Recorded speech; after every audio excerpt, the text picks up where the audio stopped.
ओम नमः शिवाय। नमस्कार दोस्तों, आपका बहुत बहुत स्वागत है हमारे YouTube चैनल गौरी कथा हब में। एक समय की बात है, किसी नगर में एक साहूकार रहता था। उसके घर में धन की कोई कमी नहीं थी, लेकिन उसकी कोई संतान नहीं थी। इस कारण वह बहुत दुखी रहता था। पुत्र प्राप्ति के लिए वह प्रत्येक सोमवार व्रत रखता था और पूरी श्रद्धा के साथ शिव मंदिर जाकर भगवान शिव और पार्वती जी की पूजा करता था। उसकी भक्ति देखकर एक दिन माँ पार्वती प्रसन्न हो गईं और भगवान शिव से उस साहूकार की मनोकामना पूर्ण करने का आग्रह किया।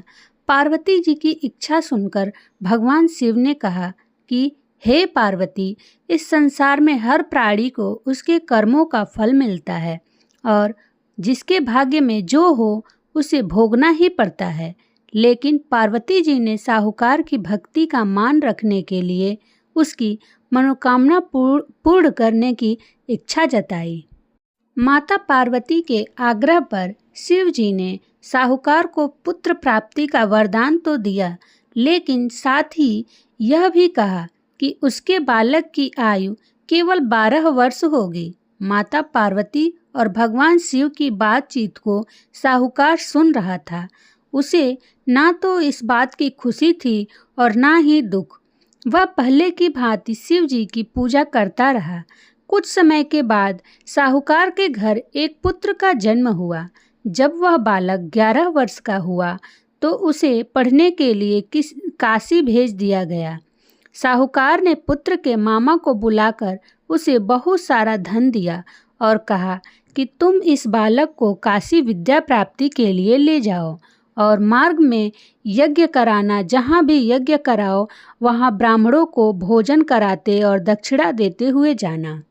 दोनों मामा भांजे इसी तरह यज्ञ कराते और ब्राह्मणों को दान दक्षिणा देते काशी की ओर चल पड़े।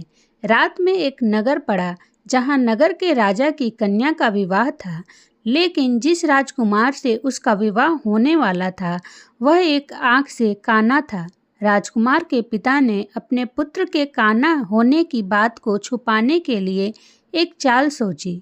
साहूकार के पुत्र को देखकर उसके मन में एक विचार आया। उसने सोचा, क्यों न इस लड़के को दूल्हा बनाकर राजकुमारी से विवाह करा दूं। विवाह के बाद इसको धन देकर विदा कर दूंगा और राजकुमारी को अपने नगर ले जाऊंगा। लड़के को दूल्हे के वस्त्र पहनाकर राजकुमारी से विवाह कर दिया गया, लेकिन साहूकार का पुत्र ईमानदार था। उसे यह बात न्याय संगत नहीं लगी। उसने अवसर पाकर राजकुमारी की चुन्नी के पल्ले पर लिखा कि तुम्हारा विवाह तो मेरे साथ हुआ है, लेकिन जिस राजकुमार के संग तुम्हें भेजा जाएगा वह एक आंख से काना है। मैं तो काशी पढ़ने जा रहा हूँ। जब राजकुमारी ने चुन्नी पर लिखी बातें पढ़ी तो उसने अपने माता पिता को यह बात बताई। राजा ने अपनी पुत्री को विदा नहीं किया, जिससे बारात वापस चली गई। दूसरी ओर साहूकार का लड़का और उसका मामा काशी पहुँचे और वहाँ जाकर उन्होंने यज्ञ किया। जिस दिन लड़के की आयु 12 वर्ष की हुई उसी दिन यज्ञ रखा गया। लड़के ने अपने मामा से कहा कि मेरी तबीयत कुछ ठीक नहीं है। मामा ने कहा कि तुम अंदर जाकर सो जाओ। शिव जी के वरदान स्वरूप कुछ ही देर में उस बालक के प्राण निकल गए। मृत भांजे को देखकर उसके मामा ने विलाप शुरू किया। संयोगवश उसी समय शिव जी और माता पार्वती उधर से जा रहे थे। माता पार्वती ने भगवान से कहा, स्वामी, मुझे इसके रोने के स्वर सहन नहीं हो रहा। आप इस व्यक्ति के कष्ट को अवश्य दूर करें। जब शिव जी मृत बालक के समीप गए तो वह बोले कि यह उसी साहूकार का पुत्र है जिसे मैंने 12 वर्ष की आयु का वरदान दिया था। अब इसकी आयु पूरी हो चुकी है। लेकिन मातृभाव से विभोर माता पार्वती ने कहा कि हे महादेव, आप इस बालक को और आयु देने की कृपा करें, अन्यथा इसके वियोग में इसके माता पिता भी तड़प तड़प कर मर जाएंगे।